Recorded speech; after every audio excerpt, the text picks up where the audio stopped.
Righteous righteous മാൻ, righteous person, നീതിമാനായ മനുഷ്യൻ. Righteousness എന്ന് പറഞ്ഞാൽ വളരെ വലിയൊരു വാല്യൂ ആണ്. അതായത് എവിടെയും ഒരു കോൺഫ്ലിക്റ്റ് ഉള്ളപ്പോൾ, അതൊരു പക്ഷേ രണ്ട് മനുഷ്യന്മാർ തമ്മിലോ അല്ലെങ്കിൽ രണ്ട് സംഘടനകൾ തമ്മിലോ അല്ലെങ്കിൽ രണ്ട് രാജ്യങ്ങൾ തമ്മിലോ എവിടെയും ഒരു കോൺഫ്ലിക്റ്റ് ഉണ്ടെങ്കിൽ ആ ഒരു കോൺഫ്ലിക്റ്റിൻ്റെ സമയത്ത് എല്ലാവരും തേടുന്നൊരു കാര്യമാണ് റൈച്ചിയസ്നെസ്, നീതി.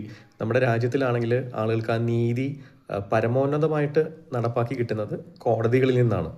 അപ്പോൾ ഇന്ന് നോക്കിയാൽ ഈ മൂല്യങ്ങൾ, അതിൻ്റെ കൺസർവേഷൻ ഇന്നത്തെ കാലഘട്ടത്തിൽ എത്രമാത്രം ഉണ്ടെന്ന് നമ്മൾ ചിന്തിക്കുമ്പോൾ വളരെ ഇമ്പോർട്ടൻ്റ് ആയിട്ട് ചിന്തിക്കേണ്ട ഒരു മൂല്യമാണ് റൈച്ചിയസ്നെസ് എന്നുള്ളത്.